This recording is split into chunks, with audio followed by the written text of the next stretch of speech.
اعوذ باللہ من الشیطان الرجیم بسم اللہ الرحمن الرحیم۔ شروع کرتا ہوں اللہ تعالیٰ کے بابرکت نام سے جو بڑا مہربان اور نہایت رحم کرنے والا ہے۔ دعا ہے اللہ تعالیٰ ہم سب کو دین و دنیا کی کامیابیوں سے ہمکنار کریں۔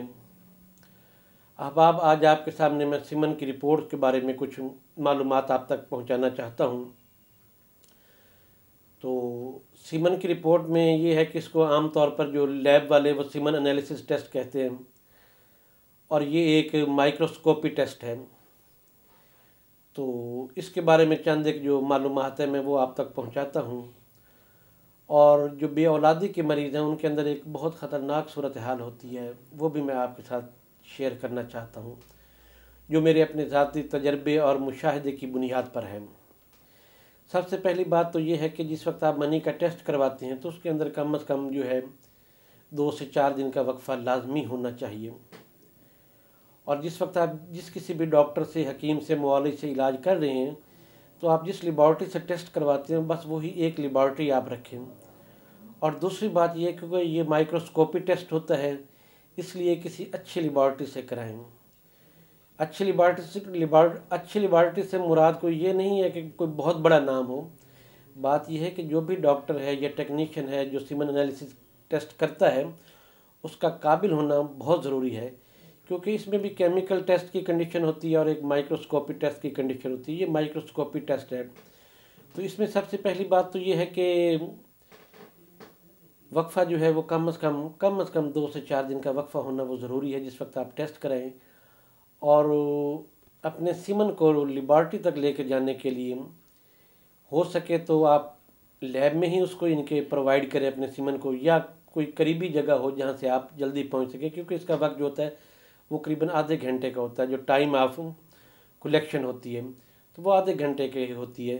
اس کے بعد جو منی ہے وہ کہ پانی کی صورت اختیار کر جاتی ہے، تو 30 منٹ تک اس کی کنڈیشن جو ہوتی ہے وہ جیلی کی کنڈیشن رہتی ہے، اس کے بعد وہ پانی کی شکل اختیار کر جاتی ہے۔ سب سے پہلی چیز تو یہ ہے کہ آپ 30 منٹ کے اندر جو ہے وہ لیبارٹری پر پہنچیں، ایک بات۔ دوسری بات یہ ہے کہ اس کے اندر جو ہوتی ہے وہ منی کی کوانٹٹی دیکھی جاتی ہے، اس کا والیوم دیکھا جاتا ہے، وہ قریباً 1.5 سے 5 تک ہونا چاہیے، تو یہ ضروری ہے۔ تو جس کی کوانٹٹی یا والیوم جو 1.5 سے 5 تک ہوگا تو وہ نارمل کنڈیشن میں شمار ہوگا۔ دوسری چیز اس میں ہوتا ہے کلر۔ اس میں یہ ہے کہ ایک تو یلو کلر جو ہے، تو اگر یلو کلر ہے سیمن کا تو ظاہری بات ہے کہ سیمن میں انفیکشن کی کنڈیشن ہے، آپ کی پیشاب کی نالی سے لے کر گردے تک، مثانے تک کسی بھی جگہ انفیکشن، بیکٹیریل یا وائرل کنڈیشن موجود ہے۔ دوسری صورتحال یہ ہوتی ہے کہ پنک کلر ہے تو آپ کو کوئی نہ کوئی پراسٹیٹ کا یا مثانے کا پرابلم ہوتا ہے، تو یہ بھی علاج طلب صورتحال ہے۔ وائٹ یا گرے کلر ہے تو یہ آپ کا نارمل کلر ہے سیمن کا، تو یہ صورتحال ہے اس میں آپ کے سیمن کے کلر میں، یہ وائٹ اور گرے کلر ہے تو نارمل ہے، اگر پنک ہے، یلو ہے تو وہ نارمل نہیں ہے، وہ بلکہ آپ کے اندرونی بیماری کی نشاندہی کرتا ہے۔ اور اس سے اگلی صورتحال ہوتی ہے کہ منی کی آیا کہ وہ تھک ہے یا تھن ہے، تو اس کے بعد اس کا پی ایچ لیول ہوتا ہے۔ تو پی ایچ لیول یہ ہے کہ 7.2 سے 8 پوائنٹ تک ہونا چاہیے، یا پھر 7.5 سے 9 پوائنٹ تک ہونا چاہیے۔ اور جو پریگنینسی کے لیے کنڈیشن ہے وہ الکلائن صورتحال میں ہے، اگر ایسیڈک پوزیشن ہے، ایسیڈک کنڈیشن ہے تو پریگنینسی نہیں ہو سکتی۔ اس سے اگلی صورتحال یہ ہوتی ہے کہ ٹوٹل کاؤنٹ، کم از کم جو ٹوٹل کاؤنٹ ہے وہ 20 تک ہونا چاہیے، کم از کم۔ لیکن جو نارمل کنڈیشن میں صورتحال ہے وہ قریباً 60 سے 150 تک جو ہے وہ صورتحال ہے ٹوٹل کاؤنٹ کی۔ اس سے اگلی صورتحال ہوتی ہے موٹیلٹی کی۔ سب سے پہلی بات تو یہ ہے کہ اگر ایکٹیو آپ کے سپرم جو ہے اگر 40% بھی ہیں، 35% بھی ہیں، صحیح ایکٹیو ہیں، تو ان کی جو حرکت ہے وہ صحیح ہے، تو عموماً جو ہے وہ 40% پر بھی پریگننسی ہو جاتی ہے۔ دوسری صورتحال یہ ہے، ویسے تو یہ صورتحال یہ ہے کہ 60% ہونے چاہیے، لیکن اگر صحیح ایکٹیو ہیں تو پھر 40% پر بھی پریگننسی ہو جاتی ہے۔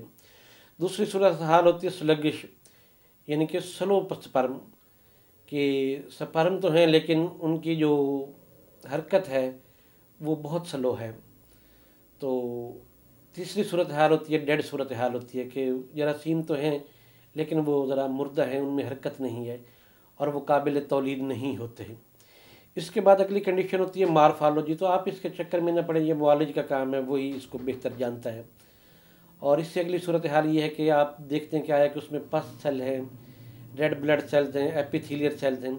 اگر 1 سے 2 تک پس سیل ہیں یا 4 تک ہیں تو یہ قریباً نارمل کنڈیشن شمار ہوگی، اور اسی طریقے سے ریڈ بلڈ سیل جو ہیں اگر 1 سے 2 تک ہیں تو یہ بھی قریباً نارمل کنڈیشن ہے، اور اگر اس سے زیادہ ہیں، مثلا کسی کے 8 سے 10 ہیں، یہ 20 سے 25 ہیں، یہ 30 سے 40 ہیں پس سیل، تو یہ قابل علاج صورتحال ہے۔ اگر آپ کو پس آ رہی ہے، انفیکشن ہے یا ریڈ بلڈ سیلز آ رہے ہیں تو وہ آپ کے جو سپرم ہیں وہ ان کو ڈیڈ کرتے ہیں، اور یہ اندرونی طور پر وائرل انفیکشن، بیکٹیریل انفیکشن کی کنڈیشن ہوتی ہے۔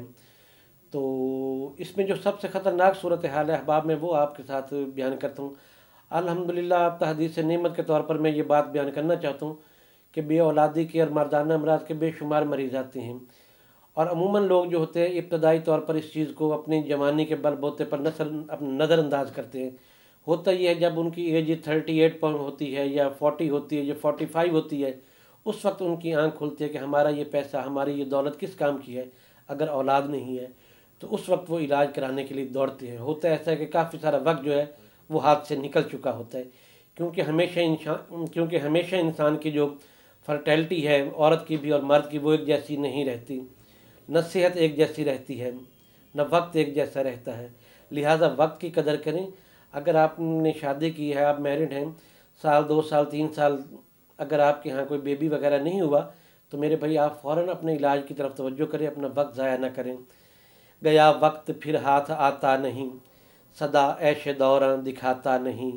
سب سے خطرناک صورتحال یہی ہوتی ہے کہ جب آپ وقت کو ضائع کر رہے ہوتے ہیں، وقت کو کل کر رہے ہوتے ہیں، جب آپ کی آنکھ کھلتی ہے تو کافی سارا وقت ضائع ہو چکا ہوتا ہے۔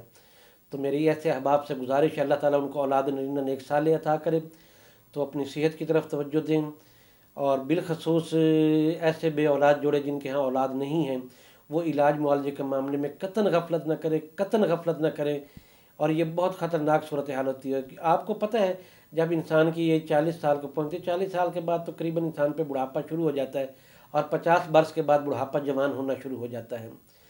احباب ایک ہی گزارش آپ سے ہے، میری ویڈیو کو لائک کر دیں، چینل کو سبسکرائب کر دیں، اور احباب تک شیئر کر دیں جن کو اولاد نہیں ہے، اور اللہ تعالیٰ ان کو اولاد نرینہ سے نوازے۔ اپنی صحت کا خیال رکھے، تب تک کہ نیکسٹ ویڈیو تک اجازت دے اپنے بھائی حکیم احمد رضا دیوان کو۔ اللہ حافظ۔